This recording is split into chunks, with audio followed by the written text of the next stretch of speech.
Hello, I'm Ashlyn Prendergast. And I'm Paige Farrington. We are co-founders of Love Ignites Peace, and this is our podcast, the Love Ignites Peace Bathtub Chats Book Club Edition, where every other month we read a self-growth book about a topic that has helped us put love into action and get our freak, aka frequency on, and live the life of our dreams full of all things high vibe. Read the book and listen to the discussion, or don't read the book and take away a few words of wisdom. There are many ways to enjoy the book club edition of our podcast. You never know when the exact words of wisdom will find you at the exact right time. For those that have been listening for a while, welcome back. And for our first-time listeners, we are so glad to have you join us. Ashlyn and I are thrilled to be joining you from our brand new podcasting studio. If it didn't make such a mess, we'd have confetti falling from the sky right now just to show you how excited we are about this. Our on-the-air book club group for today is Teresa Hernandez, a longtime spiritual coach and entrepreneur and a merchandising marvel. Noelle Dunker, a teacher of children and a teacher of wisdom to both kids and adults.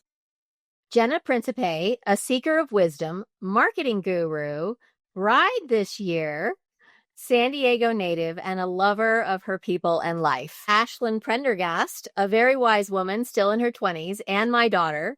She has the heart of a lion and the mind of a business visionary. Ashlyn is the voice that keeps me in my lane and Love Ignites Peace's public presence moving forward.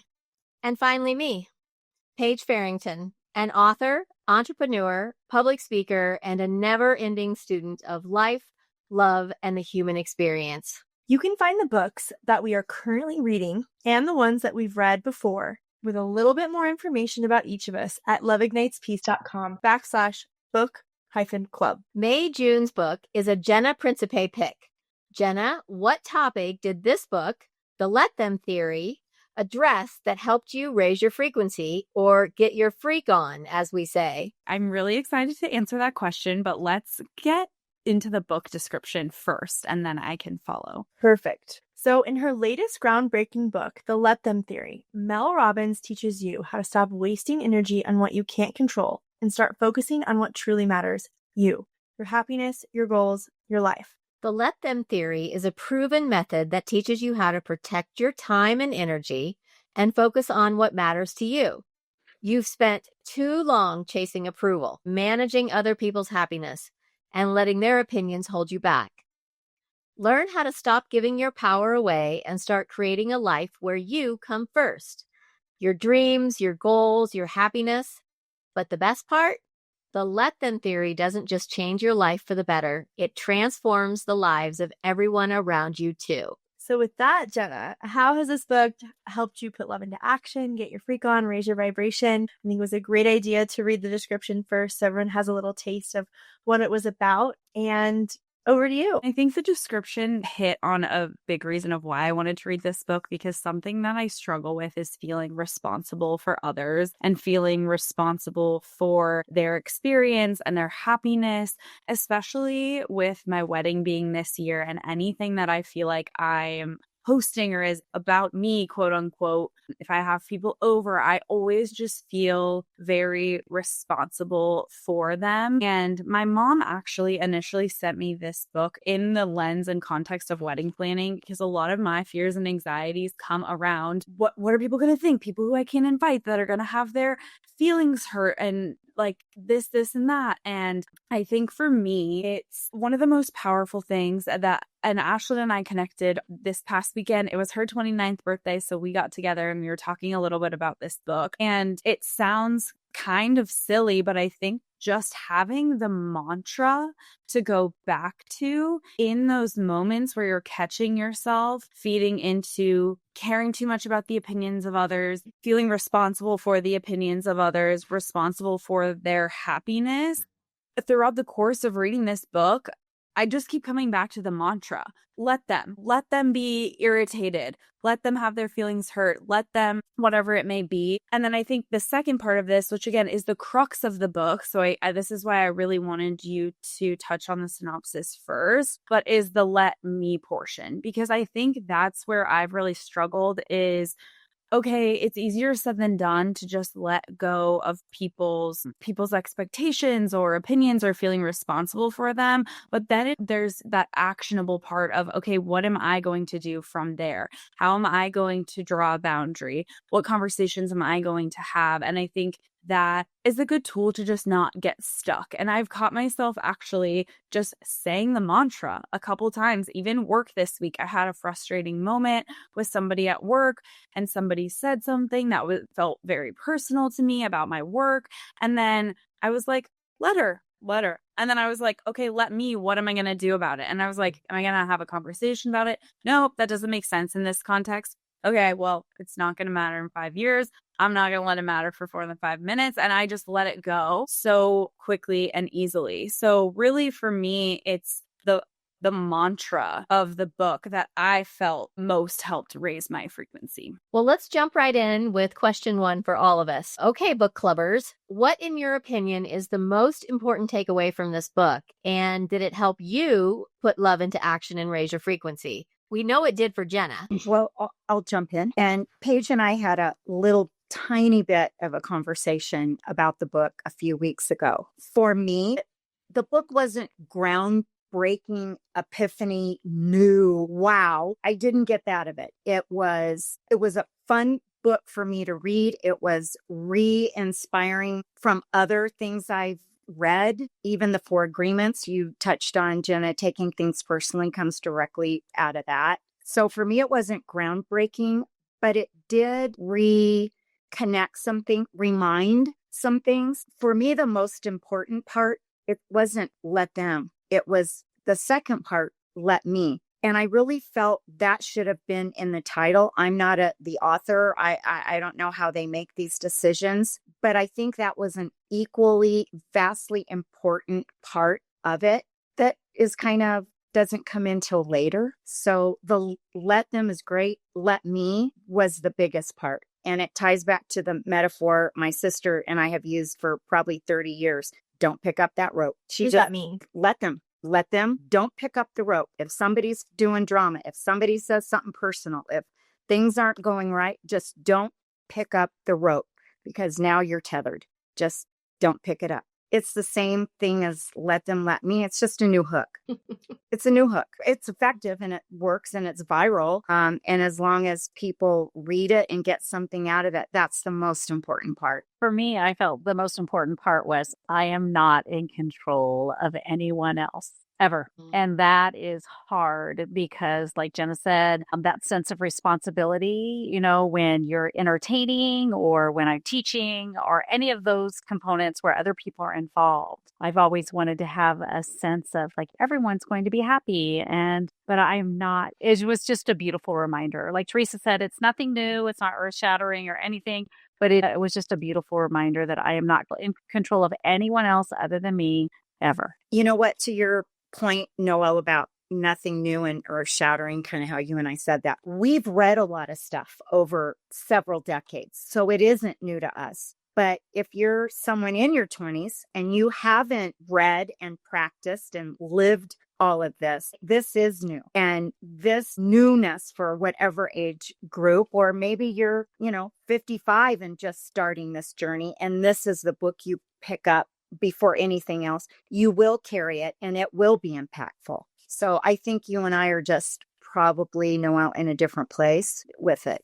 Noelle, it's funny that you say that because Ashlyn and I actually had the same conversation. That was my biggest nugget of wisdom to take away. And I think that's why the mantra really is what I took away, to just have something to refer back to. And Ashlyn and I had the same conversation when she was visiting. I was like, it wasn't earth shattering to me. It wasn't earth shattering to you, Ashlyn. It wasn't one of my favorite reads. I had higher hopes for it as the book I picked out. It was an easy read. It was easy to get through. There were good nuggets. And you and I had a great conversation about it, Ashlyn, where we're like, okay, no, there's nothing earth shattering. And then we were like, but this, and this I referenced here. And it's like, I think I say this on almost every single book club, that even the books that have not been my favorite or have not been earth shattering, or I feel like are a repetition, I still learn something, whether it's just from the book itself or the conversation that transpires from it. So I loved the conversation that you and I had about it, Ashlyn, because we kind of had the same takeaway, but then we were able to kind of expand upon it and make it our own a little bit. too. As far as a takeaway, it wasn't so much a takeaway as a reminder on friendships and the people in our life. And it was the three things that develops and defines a friendship. And it was a reminder that it is timing, it is proximity, and it is energy. For me, was probably my biggest takeaway, because I'm looking at current people in my life and their proximity, the timing, and our energy, as well as past. So it was kind of a refresher of friendship and kind of looking into that and directions. For me, that's probably my biggest out of the book. Yeah, I have so many things to say. So I'll try to keep it brief here, but a couple things I want to touch on.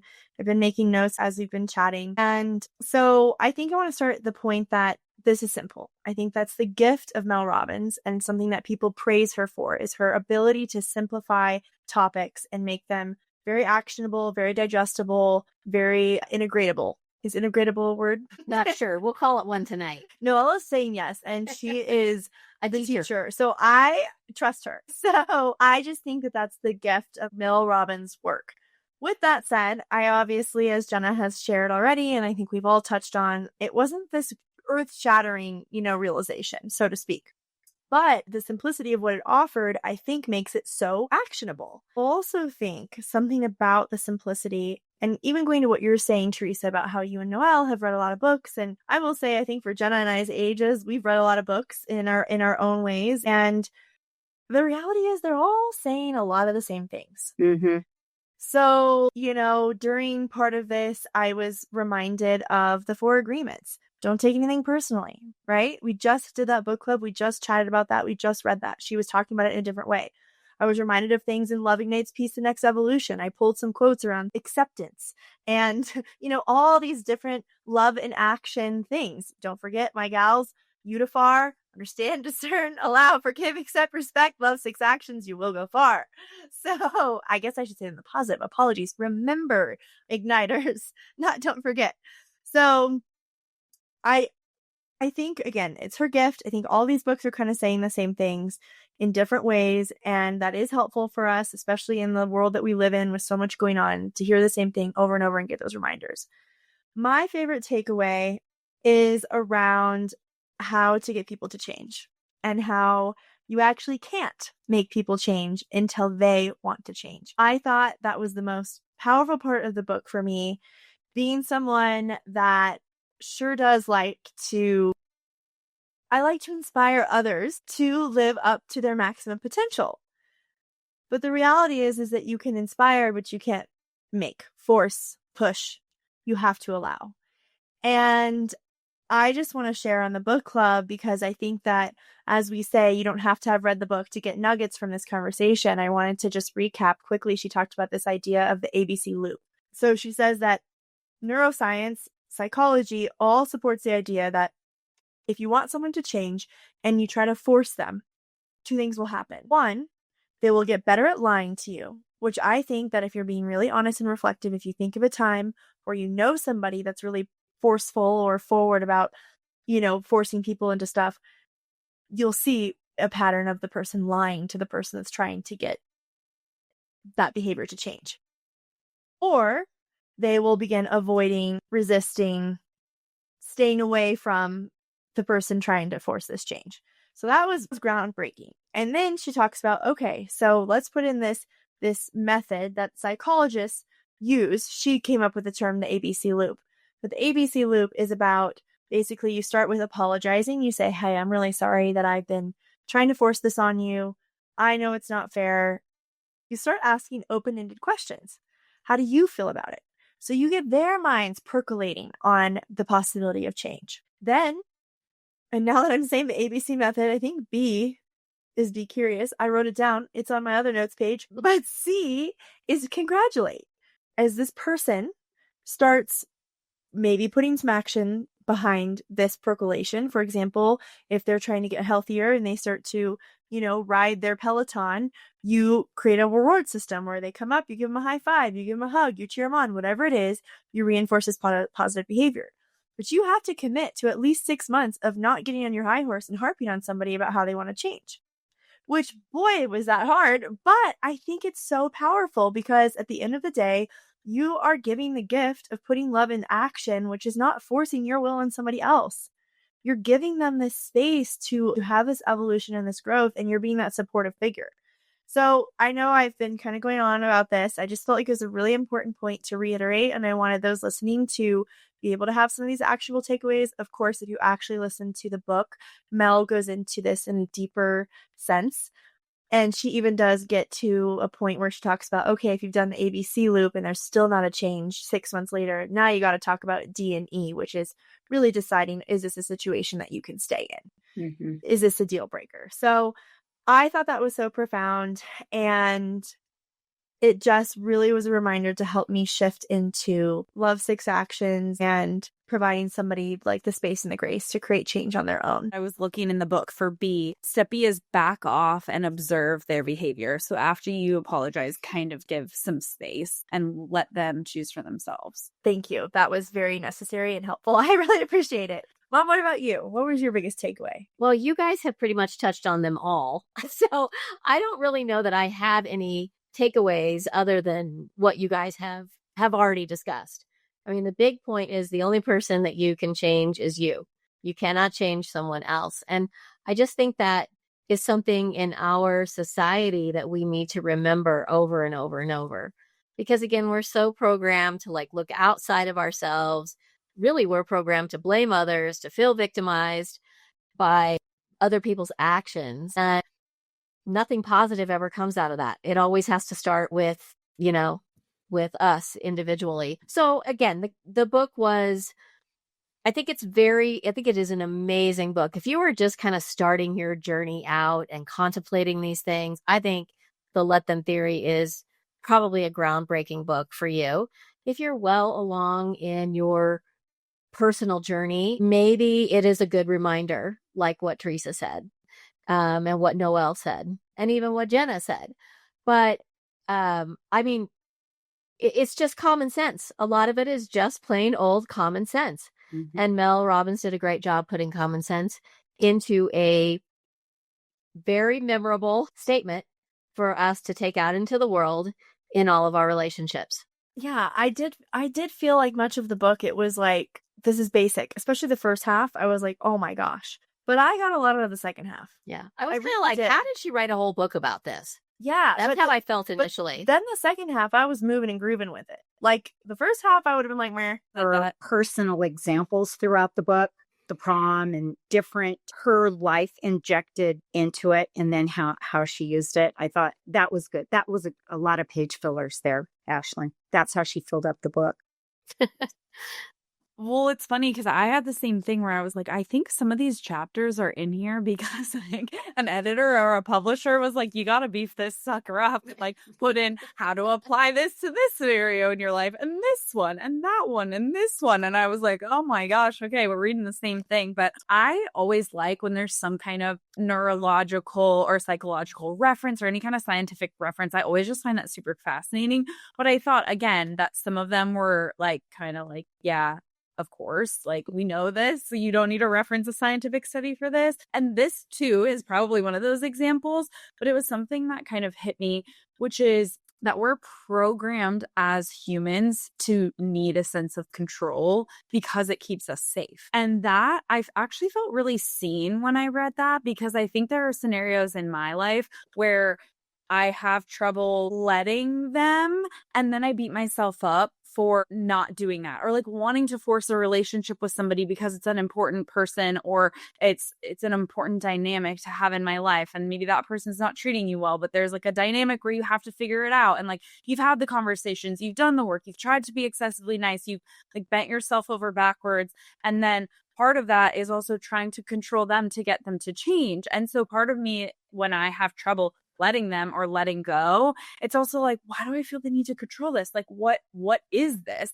And it made me feel seen hearing that that's actually just an innate part of human nature in a lot of ways, which helps all of us be able to work with things. If you understand something, it's easier to work with it. And I think that it's like the next time that I say let them and then I'm still struggling, it's nice for me to have something to reference back to where it's like, okay, give yourself a moment of grace. Like, let me, I'm still struggling with letting them, but what am I going to do about that? How am I going to change this? How am I going to change my day so it's not impacting me? And that was something that stood out to me, because I think a lot of like when we talk about not allowing other people, there's this piece of control. But I think we hear like, oh, the need to control, where it's like, well, you're a control freak or you have like a control issue. And it's like, at the end of the day, every human wants to have control over their own lives. And part of wanting a sense of control over the people around you is part of that. It's wanting to feel agency over your own life and the way that people treat you and the way that you move through the world. So I just thought that was interesting that she referenced that. We're going to move on to the next question here really quick. But in a lot of the subconscious transformation work that Ashlyn and I have done, and Teresa and Noelle too, one of the things that many of us have cleared around is that we are responsible for others. And we've taken that down to even just like individual basis. Like I've cleared that I'm responsible for Ashlyn. No, I'm not responsible for Ashlyn. Ashlyn's responsible for Ashlyn, even though she's my daughter. And it's such a huge thing of how we're just connected like that as humans. Mm-hmm. We feel we're responsible for everyone's happiness, their success, their feelings in general. And that is what I think the let them theory is trying to crack at its most basic level. This is just one avenue into that purview into our psyche. I think another huge takeaway that I want to throw out there, just in case someone's listening, I think that this would resonate with. I'm feeling like someone might be. So if this is you, this is your sign. I think that as people who really do focus on living as love and light and work on manifesting and are in tune and all of that, one of the biggest struggles is what to do with people that you love that are going through a really difficult time. Because you do want to show up for them in any way that you can, because you have such a generous heart or an empathetic heart or a compassionate heart. And I really appreciated in this book, from a main takeaway perspective, her discussion around how to best support people going through a hard time, even to the degree of like drugs and alcohol or poverty or mental health struggles. Like I really, really, really appreciated her take and her empowerment of sometimes it actually is the pain that helps them grow, which is hard when you live as such a heart-centered person. And I think that sometimes we could all use that message a little bit to empower us, to empower others in a way that actually is altruistically helpful. And it might not always feel good to us, but it feels better to them because it can help them further down the road. If you're really struggling with something, there's a chapter in there that I'd highly recommend the read. I believe it's like chapter 18-ish. And I thought her advice was, again, backed by science and psychologists and really put into perspective something that I'd always wondered, like, what is the best course of action? Like, do you just love them unconditionally and support and know that that unconditional love and support will get somebody to the other side? Or is it that you have that unconditional love and support, but you have it with boundaries, which I think she really provided clarity on. All right. Question number 2. Mel Robbins spends most of the book talking about let them. In fact, the book is titled Let Them. But we learn early on that this is just the first half of the equation. In chapter 2, she introduces the other part of the equation, let me, and says that let me is the power move and the part of the equation that will change your life. What are your thoughts about how she uses let them and let me throughout the book? Well, I am going to jump in on this one for just a moment. And if you're walking by the bookstore or you've heard it and you look at the title and then you get into the book and you say, let them, then the second part is let me. Let them, let me. There is a freedom in that second part. There is a personal freedom when I let me. I can disengage. It becomes about where I'm focusing on, what's important, and what I'm responsible for. So for me, that the let me is freedom. The reason I put this question in there is I actually felt a little frustrated, if you will. I know at the beginning of the book, she talks about let them is the power, it's the good thing. But then that kind of, in my opinion, got away from the rest of the book a little bit until the end, till the very end, especially in the conclusion. I almost felt like it was a marketing move to maybe just call it let them instead of calling it let them, let me, because it's easy to say, let them, and put the responsibility on, let them, whatever, let them. It's their thing, let them. But really, it probably should just be let me, because that is really what's going on here. And so I had a little bit of frustration until the very last chapter in the conclusion. And I thought she did a very good job then going back and saying, really, it's not let them, it's let me. That's the important thing. And that's what you all need to pay attention to. So I was kind of like, I think this is a good thing. And I think a lot of people need to hear let them. I think a lot of people need to hear let them. But they also need to hear it through the lens of I'm doing this because I'm making an empowered decision, which is let me. Let them is really the gateway to let me, in my opinion. It's about getting you to let me, but it's the first step, I guess, to that. Really, the title for me personally, the book should be called Let Me, Let Them. Yes, I would give you a round of applause, but yes, there you go. Yeah, thank you, Paige. You're welcome, Teresa. Little fun fact about the Let Me, Let Them. My friend Mackenzie just went to see Mel Robbins live on this tour, and it was actually Mel's daughter Sawyer, who she co-wrote this book with, that was the one that said we need the let me part. Really? Yeah. Wow. Wise. I think the let me is it's the equation, because we're all on this planet for our own self. I'm here for me. Everybody else is just part of the web that we energetically interact with to live our experiences. It's a huge part. The let me that's why I thought it should have been in the title. I think that the key to let them coming first, obviously, is that we have to recognize within us that something isn't settling right with what's going on with someone else. So we have to recognize that first. So that's really the first step, is recognizing. It's like that powerful pause of just wait a minute, that's not sitting right with me. I want to try to control this. But the pause comes shortly followed by your mantra, whatever you want to call it. As soon as you notice you're upset, is, let them. And then the next pause is followed by, okay, let me. How can I stay empowered? How can I stay in peace? How can I walk the path I'm working on creating in my life? But I have to have something that shows up that allows me to allow them, so that I can then look deeper at myself about, why did that bother me? And what can I do to reclaim my peace in that moment? So I think we had to have the let them first. And that's kind of the part that grabs us all. We can all relate to the seizing up in the moment in a situation that doesn't feel good. And then we need a follow through, or we just keep replaying that story in our mind. We need the follow through with, wait a minute, I need to let them have their experience. And then, because I'm allowing them to have their experience, what do I need to do to respond to keep my peace, which goes so beautifully with Utafar. Yes. In fact, really, the let them theory applies to at least 3 of Love's 6 actions: accept, allow, and respect. Accept everyone as they are, allow them to have their own experience, and respect their unique journey. One thing that we haven't touched on, because I didn't know that if I had anything extra to add to this question, but the chapter on comparison, we haven't talked about that at all. And it's really interesting because I think social media has been an interesting thing for me, seeing people's lives that you either do or don't know personally. And obviously we're all showing up as our best selves on social media. And so I think sometimes when you see someone in your life or somebody you know from high school, or I don't know, I'm sure listeners can relate to this. I don't know if anyone on the call can.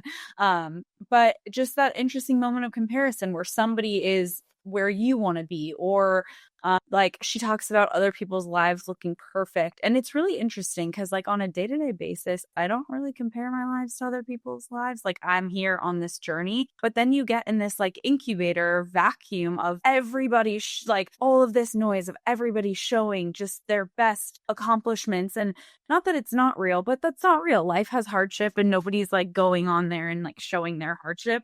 And I thought it was really interesting because she talks about how there's a certain type of comparison that can be torture. And I think sometimes if I'm spending too much time on social media, that can happen to me because it's I can feel behind in X, Y, and Z, or should I be doing this? Or I didn't even think of this. Should I be here or whatever? And one thing that I've actually been doing that I didn't even know is that in the let them part of that equation, when I'm feeling that way, it's like, why am I torturing myself? This is a waste of my time, waste of my potential, waste of my energy. Delete Instagram. It's not serving me. Don't need it, you know? And like, I think that that's a powerful thing that I hear a lot of people talking about this, where they're like, oh yeah, I'm just doom scrolling, or like, I saw this person on Instagram and their life seems so great. And then it's like, why are you torturing yourself and looking at that? And it's interesting, again, not to make my whole life about wedding planning, but that's the season I'm in. So what I've been finding that's kind of making me anxious is if you like go through something and see like an idea and I'm like, oh my gosh, I didn't think of this idea. Is my wedding going to be missing out on something because of like this person came up with this creative idea? And there's just these endless possibilities.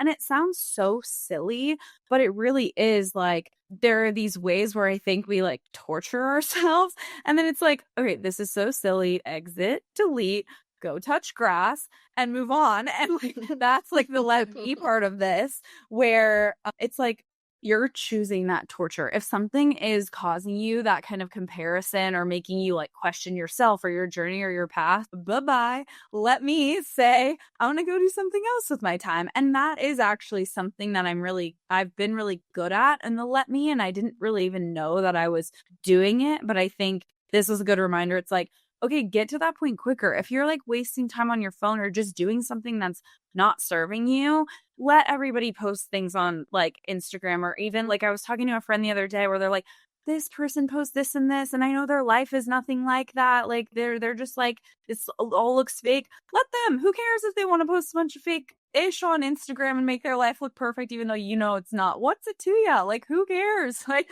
doesn't matter. Like, don't feed into it. So I don't know. I just thought we didn't touch on the comparison chapter at all. And I think that that's a powerful thing, that it's like at the end of the day, if you're feeling comparative or jealous or anything, that's also like a choice you're making to engage in that kind of feeling or behavior. And I loved her mindset shift on the reverse of that. Like, use it as inspiration and motivation. Like, use it as illuminating evidence, as I like to say on our podcast, that this is possible. Oh, I can have the bunk bed room that all the kids want to hang out in. It's another approach. Like, there's the approach to remove yourself from the situation. There's the approach, then your mindset shift around the jealousy that you're experiencing. And I loved, you kind of mentioned this in a different question about just the change of energy, but it's like the perspective shift that we always say, right? It's always this like the shift that's available to you when you just change your perspective on the situation. You apply let them, you apply let me. Not shaming yourself for having the feeling is really where I was trying to get to when you had mentioned that in another question. Like, oh, it's not wrong that I'm feeling a little bit anxious. Like, I do want to be in control because that makes me safe. Like, that's what our human brains are telling us. So on the reciprocal, it's like, it's not wrong. Don't shame yourself for having jealousy, because now, gosh, speak of frequency and vibration, you're just moving down the scale.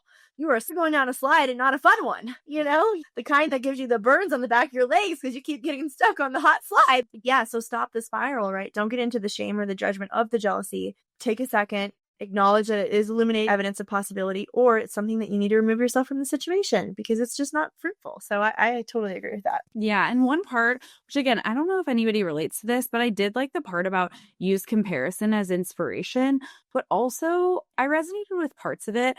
But for me, I think, again, going back to like the social media thing, what are you taking inspiration from? Or are you going to then go run your own race and be like, okay, I don't need that. That's actually just functioning as noise for me. That's great. Like, that serves a purpose in someone's life, but I don't really necessarily need that. And kind of walking your own path. Because I think for me, another personal mantra really is run your own race, which is let me. I don't care what everybody's doing in every other lane. Let me. What am I going to do in my lane? So it just like these good continual reminders to kind of catch yourself in those moments. I think she should have added that to the book, because I think that's a really supportive point that I had not considered, because I'm in the lane of like, if you have it, I can get it too. Like, that's my personality pattern. Not as in I need to get it, but I'm saying if you have it and I want it, I don't see that as like a negative. I'm like, oh, amazing. Love that for you. I'm going to go do, I'm going to do that. Like, I can totally do that. Whereas like, I think that what you're saying is so profound, where it's like, but maybe this isn't my race. Like, maybe this isn't even what serves me. So like, let them let me. I think tying this back to the question, kind of, sort of, is that, and Teresa said it should be called Let Me, Let Them. I think the book should have been called Let Me. And we're all in agreement with that, even though that isn't near as catchy as let them. I agree, but I still think Noelle and I are kind of on the same page where, like, I think you need step one. Like, I think that there's a certain amount of people that can only hit let them. And then there's another layer that can hit let me. But, like, it's a smaller bucket. I think it just depends It's more accessible. I think it depends on where you are in your own self-evolution. Yeah, maybe. Probably. It's a gateway. It's a gateway. Right. Right. All right. Well, we should move on. How have you put the let them theory to work in your life? And if so, what effects have you noticed? Or is there a time in your life that using the let them theory would have helped you create a different experience? I guess I would just jump in and say really quickly. I mean, I think for me, understanding the let them theory 10 years ago, even 7 years ago, maybe, would have been a really important place for me to be. And at that point, probably let them would have been a more powerful mantra for me than let me. So back to this, like, where are you in your personal evolution, in your personal journey? And both of these statements are important depending on where you are. But I mean, my good heavens, you know, my romantic relationship, let them would have probably been a great thing for me to just say, you know, let him, whatever, let him. And even in certain relationships that I've had with various friends over the years that have gotten angry at me for various reasons, and it was all my fault all the time. I mean, let them probably would have been a very good thing for me to employ, to have instantly changed the relationship or the energy of the moment versus then me grabbing on to it, like Teresa said, and creating a rope and, oh my God, and, you know, I'm so sorry, and on and on and on I went, even though I'm not saying I was blameless in the situation, but most of the time those incidences aren't even, they're not even worth getting upset about. Mm-hmm. So I feel like in some form or another, I've been using something similar along my journey in the last at least 10 years along those lines. But I think after listening, that reminder and all the examples, because it just puts it into context for different situations where maybe you wouldn't even realize a let them needed to come into play. But I think, I'm trying to think of a way to word this, but there have been a lot of things occurring in my life in even just the last month, that is, I feel like source or the universe putting me in alignment for something different than I have been doing. So that because of that, it brings up a lot of opportunities to let them, quickly followed by and let me. And so I have been using it a lot more than I realized when I stopped to think about this question.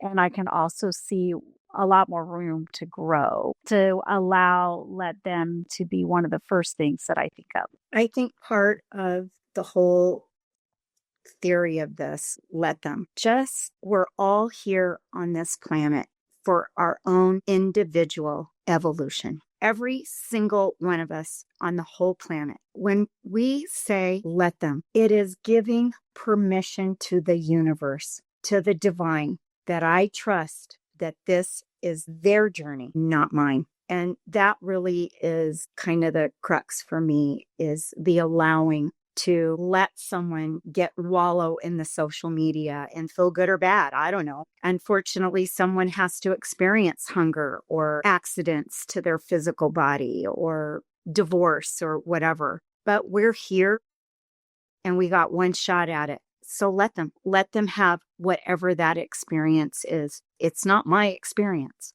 That's my takeaway on this whole thing. Teresa, can I add to that? And Ashlyn touched on it earlier, was about people that are facing struggles, kind of the bigger struggles, and giving them the freedom. A lot of times we want to bail them out. I can think of several examples in my life where I wanted to bail someone out. But when I do that, when I'm saying, no, I know better than you what you need to experience in your life, that is diminishing their human experience and their own power to be the powerful healer in their own lives when we take that over. So I think that kind of goes hand in hand with not trying to take over someone else's experience. Yeah. my personal, I've got many, but my probably number one story, it is sometimes very difficult to be a parent and not enable your children. And I am proud to say I am not an enabling parent. I never have been, and I never was. And my middle son, he hit rock bottom pretty darn hard. And he crawled out on his own and joined the Army.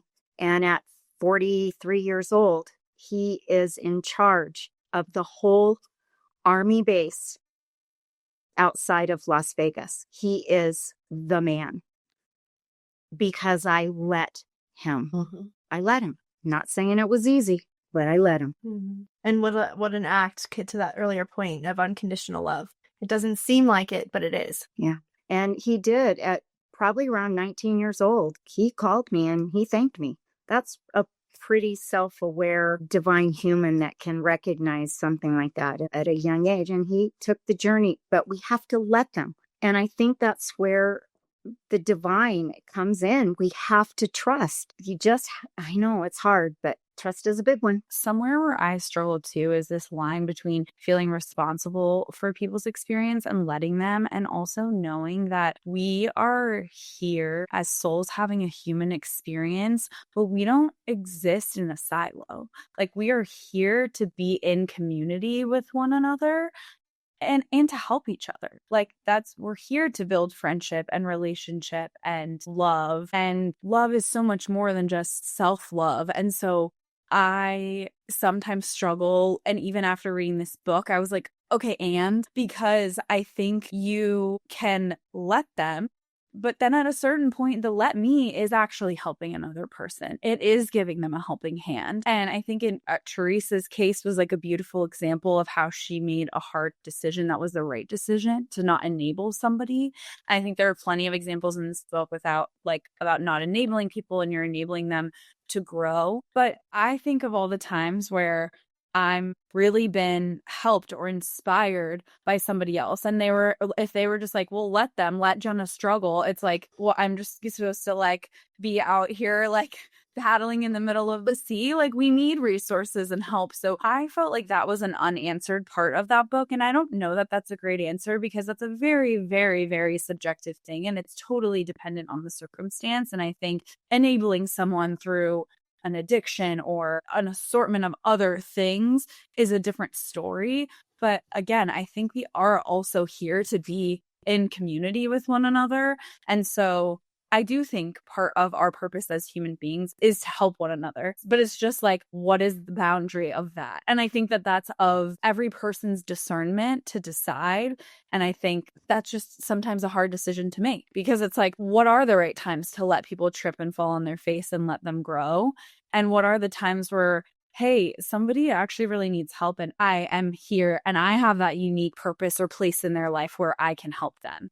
And again, I think that's a hard question to answer, but I do think that that's something that she like kind of touches on, because she's like, that doesn't just mean you just let people and you never help each other. But then it's like, but you didn't really expand upon that. And I can think of a lot of examples where if we were like, well, let them, and then it's like, well, let me do nothing, then it's like, well, I'd be being a bad friend or a bad family member or a number of things. So I don't want to start a whole other discussion, but I did feel like that was part of the book that left unanswered. Like, I was like, okay, I see some clear areas where I need to get more boundaries, but I also am left like questioning, well, like, where does the part of just being a general caring human being also come into this, and how do those decisions get made, I guess? I think you bring up a really, really good point, Jenna. And I don't necessarily have the answer to this, but if I had to run it through a filter now, after, just what I've learned throughout my, many decades of life now, is the question is, am I rescuing that person, or am I offering a helping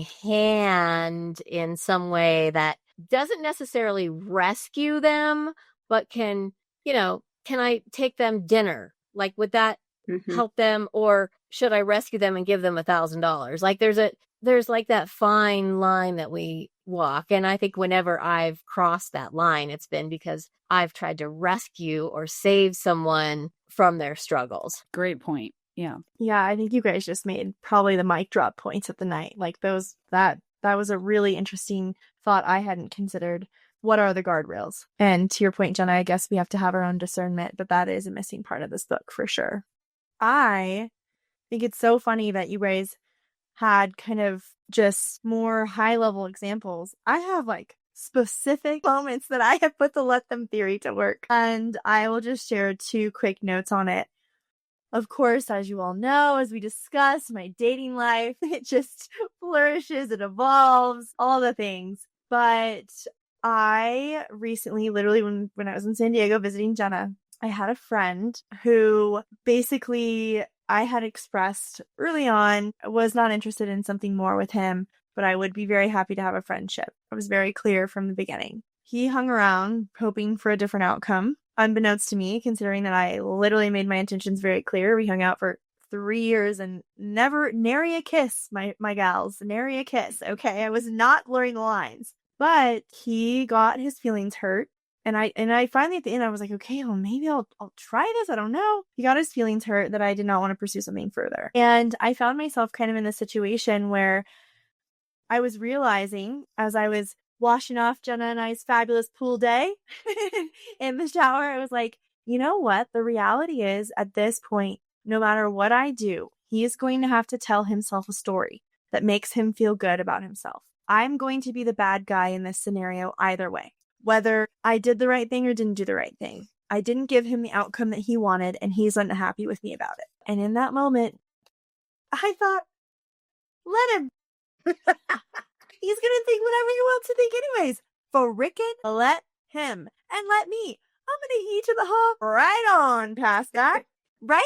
I love like, it. So simple. I know these things. I know, all of these high level things or all these deeper things I know. But I'm like, this is such an easy, actionable. Like, you're going to gaslight me in this message? Let him. Like, I'm not saying that I'm like open and available for his like unkindness or whatever, but I'm saying that I'm done with this. You go on, you think whatever you want, and I'm going to do me. I let you, I let me. Hands done. Shake, shake, dust off. But I do want to tie this back to one other quick scenario because we were talking about how this theory would have helped you in the past. And I think a couple years ago, I may have mentioned this in some past podcasts. Just around, there was a season of my life, probably 2 years ago, where I feel like I had some really close people that I was in kind of a really tight, difficult spot with. And it ate at me. Like literally my Connect blueprint of the 6 personality blueprints, the 6 conflict languages, it was just eating at me. And one day I was on the plane flying home and I literally heard, it was like a whisper from God. I felt like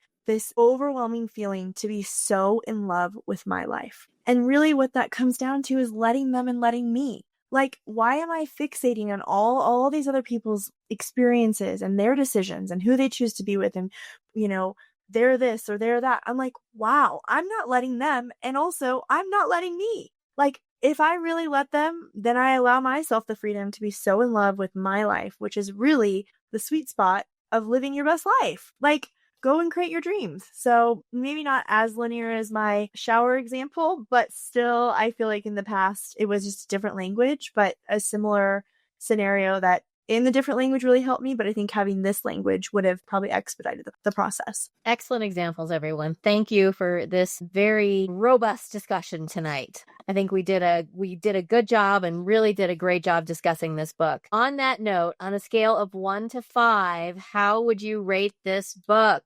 Jenna. So I'm actually going to give it a 3.5 because it wasn't groundbreaking. We had a great discussion about it. I think that the mantra, again, was the biggest thing I took out of it. Like, Ashlyn, after your whole experience and consternating about it, you're like, let him. And then it's like that easy. I think that's a mantra that I will take with me. They'll let them let me. But I do think the book went on for a little too long and was a little too, as I mentioned earlier, there's a chapter on every single facet of life and I wasn't sure how much value each of those were adding. I would have picked and chosen certain chapters, put it together and made it a shorter book. I am going to bounce right off of you, Jenna. I'm going to give it a solid 3.5 stars. It was just enough and then not completely finishing on some other things. I think it has value. I would recommend it to a newbie kind of coming into this whole mystical, loving self world. So 3.5. I am going to give it a 3. So I'm going to go a little bit lower. I'm going to give it 3. I thought it was great reminders. It was long. I listened to it both times. And it's very intense because I don't know if you listen to Mel Robbins a lot, but she's kind of an intense person. And so I actually didn't feel good listening to it.